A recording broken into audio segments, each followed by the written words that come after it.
ఎన్నికల ప్రచార సమయంలో మా నేతలను ఎక్కడ పంపించలేకపోతున్నాం. విమాన ప్రయాణాలు పక్కన పెట్టాం. కనీసం రైతు టికెట్లు కొనడానికి కూడా తమ వద్ద డబ్బులు లేవని కాంగ్రెస్ పార్టీ అగ్రనేత రాహుల్ గాంధీ అన్నారు. కాంగ్రెస్ బ్యాంక్ ఖాతాల ఫ్రీజ్, ఎన్నికల బాండ్ల అంశాలపై ఆయన మాట్లాడుతూ తమ పార్టీని దెబ్బతీసేందుకు ప్రధాని మోదీ తీవ్ర చర్యలకు పాల్పడుతున్నారని ఆరోపించారు.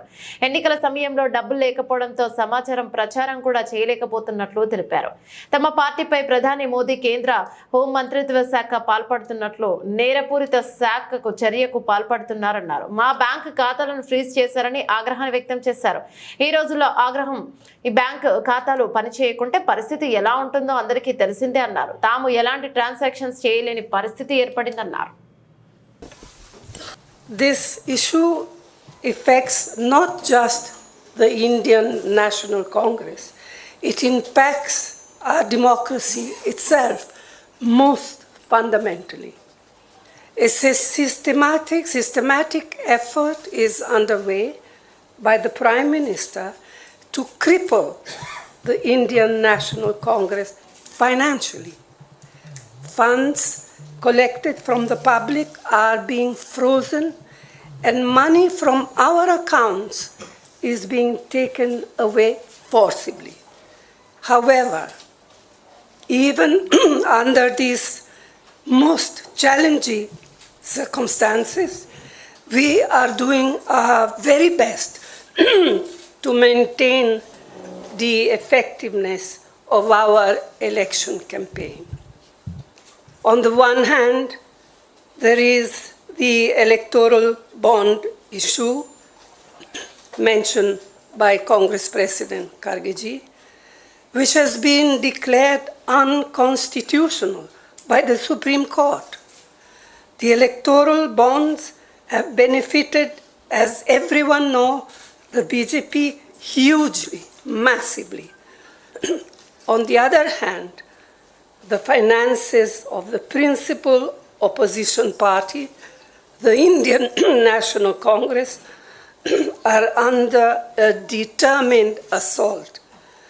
This, we all believe, is unprecedented and undemocratic. Thank you. If any of you imagine, anybody in the country imagines what happens when your bank account, your ATM card, your entire financial identity is erased, right? You can imagine if it is done to a family, the family will starve to death. If it is done to a business, the business will be crippled, right? This is what has been done to the Congress party 1 month back. All our bank accounts have been frozen. We can do no campaign work. We cannot support our workers.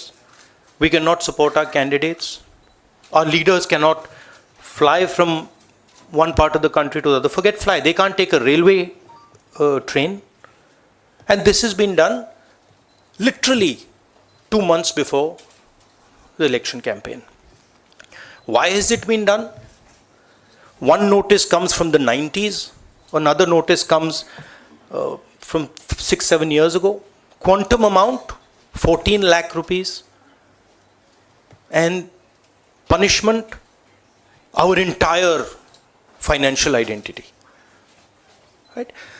What's interesting to me is that there are institutions in this country that are supposed to protect the democratic framework. There are the courts in the country, there's the election commission in the country, right? And nothing is happening. The election commission has not even said, wait a minute, you have frozen the bank account of the largest, of one of the biggest political parties, largest opposition in the country. And already our ability to fight the election has been damaged. We've already lost a month. As Makanji said, we are unable to get slots for advertising. We are unable to put ads in newspapers. And so what sort of a democracy is this? This is a criminal action on the Congress party. And it's a criminal action done by the Prime Minister and the Home Minister. It's very clear. This type of activity does not happen without them in today's India. And so the idea that India is a democracy. This is a lie. There's no democracy in India today. The idea that India is the world's largest democracy, it's a lie. It's a complete lie. 20% of India votes for us, and we are not able to pay 2 rupees for anything. Right? And it has been orchestrated to cripple us in the elections. Now, even if our bank accounts are unfrozen today, huge amount of damage has been done to Indian democracy. And no court is saying anything.